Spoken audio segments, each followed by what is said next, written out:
hereby invites all the inhabitants of the city of Shushan to a royal feast to be held at the king's royal palace.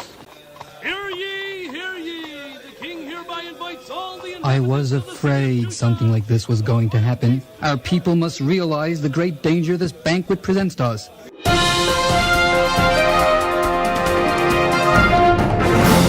Ignoring Mordecai's warning, the Jews of Shushan attend Ahasuerus's party.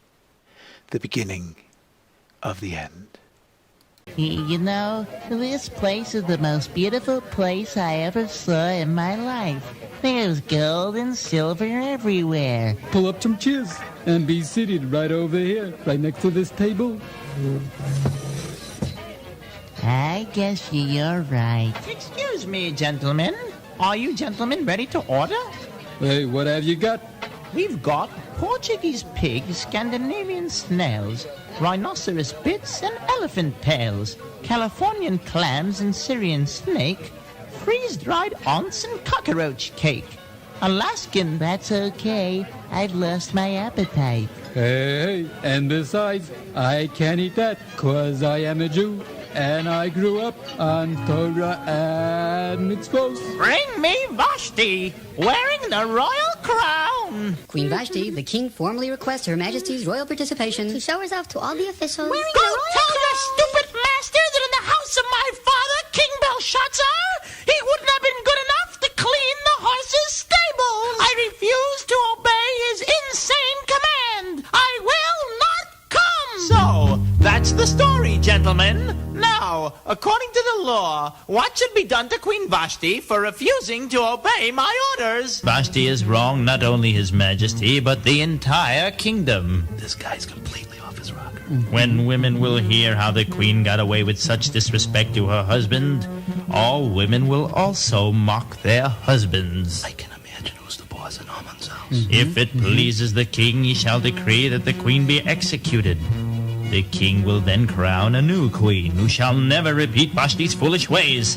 And let it be decreed throughout the land that from now on, all women must honor their husbands. That's an excellent idea. Royal executioner, go fetch Vashti and execute the execution. And no excuses. And we're back with today's top stories. Queen Vashti refuses to come in front of the king, and he has her executed. But have no fear, the king will find himself a new queen. We will have coverage right here on The Royal Bachelor. What is your name? My name is Esther. You're making a mistake. Your Majesty? Your name is not Esther. Your name is Queen Esther. You are my new queen.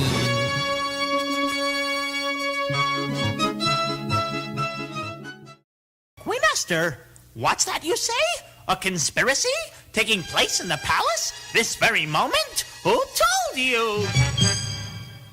Well, Rabbi Mordecai told me that while he was faithfully standing by the king's gate, he just happened to overhear a conversation between Sir Bigson and Sir Sarish. Mordecai is still standing nearby. We'll have to talk in the language of Tarshish, so no one, not even that Mordecai, will be able to understand us, say? Now the plan is like this, say? But Esther, there's still one thing I don't understand. If Bigson and Seresh spoke Tarshish, how is Rabbi Mordecai able to understand them? Oh, that's simple. Like all criminals, they made one mistake. Rabbi Mordecai is from the Sanhedrin. Every member of the Sanhedrin knows all the 70 languages of the world, Tarshish included. Take these men away! To the gallows! A fine mess you've gotten us into this time, big son. Oh, I'm sorry, Sarish. I didn't mean it. It won't happen again. Of course it won't happen again. We're going to be taken to the gallows. We're going to be killed. Of course that can happen again. Oh, no. King Ahasuerus promoted Haman, the Agagite, and advanced him and set his seat above all the other officers in the land. In addition, a law has been passed that all must bow in his presence. All are heeding this decree except for Mordecai. We're here live now with Mordecai the Jew who refuses to bow in front of Haman. That's right, Joan. As a Jew, I only bow to the Almighty and not to a human being such as Haman, especially not an evil one at that. And when Mordecai refused to bow, Haman was furious and vowed the destruction of not just Mordecai but all of the Jewish people. That's right, Joan. After picking a date at random for the destruction of the Jewish people, Haman went to Ahasuerus for his blessings. Letters were sent by courier to all the king's provinces to destroy, slay, and exterminate all the Jews, young and old, children and women, in a single day, the 13th day of the 12th month, which is the month of Adar. Hear ye, hear ye! The king has decreed that all Jews be killed on the 13th day of the month of Adar. All Jews, young and old, women and children are to be killed, destroyed, and exterminated on that day. Hear ye, hear ye!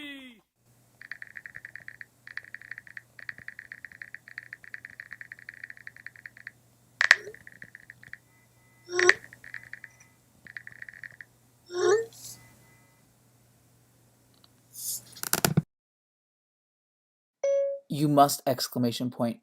Don't you think this is why you became queen in the first place? Question mark! Exclamation point. If you don't go in, we will still be saved. Period. I am positive this is not how the story ends. ... But you and your father's house will be lost forever! Exclamation point.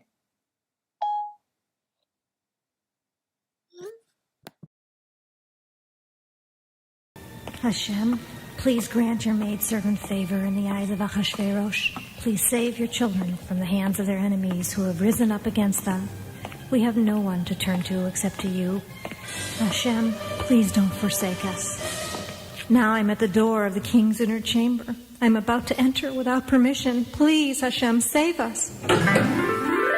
Esther, what's the matter? There's no need for you to fear me.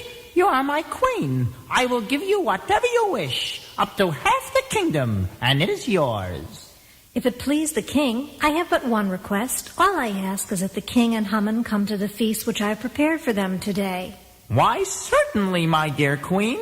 Welcome. We're here live at the palace where the queen has invited King Ahasuerus and Haman to a royal feast. At this banquet, she then invited them to yet another one. Haman leaves exuberant until he sees his arch-nemesis, Mordecai. What a delicious feast that was. Everything is turning out just perfectly. Imagine, I'm so popular, even the queen invites me to her private banquets. I can't wait to attend the banquet tomorrow. Wait, what's that I see? It's that Jew, Mordecai, again refusing to bow before me. I've had it with him. Oh, my honor is utterly worthless to me whenever I see that Jew sitting at the king's gate. I can no longer wait to see Mordecai killed. I need a plan to eliminate him now. How can I sleep when Esther keeps inviting Haman to our private parties? I wonder if they're conspiring together to kill me. Perhaps someone once did me a big favor which I never repaid. Read the royal chronicles to me. Those usually put me to sleep. All right, Your Majesty, let's see. Tales of Vashti? No, that one's too long. Mordecai saves king from assassination plot. Big son and Seresh hung. That's a short story if I ever heard one. And what was his reward? His reward was, nothing at all. He asked for nothing. He did it out of true loyalty to the king. Good night. Wait, I see a figure in the courtyard. Who could it be at this late hour? It is Haman, Your Majesty. Bring him in.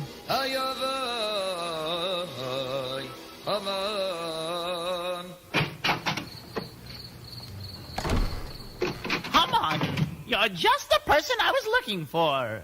I am flattered, your majesty. Let me ask your opinion. What should be done with the man whom the king wishes to honor? Whom could the king want to honor more than me? Your majesty, such a man whom the king wishes to honor deserves to wear the king's royal crown and robes, and to ride the special horse which only the king rides, and let the horse be drawn by only the king's most noble officer. And as he is being led throughout the main streets of Shushan, the officer should proclaim before him, "Such shall be done to the man whom the king wishes to honor. Such shall be done to the man whom the king wishes to..." Enough! All those honors, huh? That's a great idea, Haman. I think we'll give all those honors to Mordecai.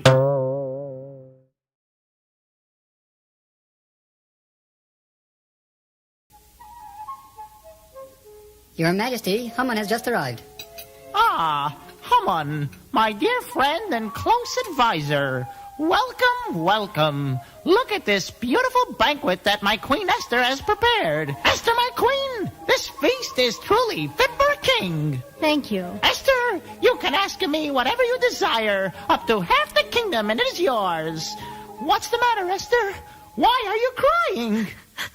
If I have pleased the king, and if the king thinks it good, then grant me my life as my wish, and the lives of my people as my request. Esther, what in the world are you talking I about? and my people have been sold to be killed, slain, and annihilated. But how can I remain silent when I and my people are all to be killed? What? To kill the people of my queen? How dare someone do such a despicable act? Who could that be? Tell me, where is he? Who is he? He's right here, the enemy himself. This wicked man, Haman. What? Haman? My own prime minister? Planning to kill my queen? Must be some mistake. Not I.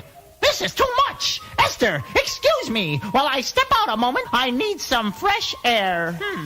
This garden is supposed to relax me. Last time I got upset here, it resulted in Queen Vashti's execution. That was Haman's fault, too. So, Haman thinks he's the king of this palace, does he? I'll show him a thing or two. I'm going back in there right now. Guards! Guards! I want Haman hanging on that gallows. Take him away! Talk about a turn of events. Haman is hanged on the gallows he prepared for Mordecai. The king then gave permission for all the Jews in the city to organize and defend themselves. The Jews had light, gladness, joy, and honor.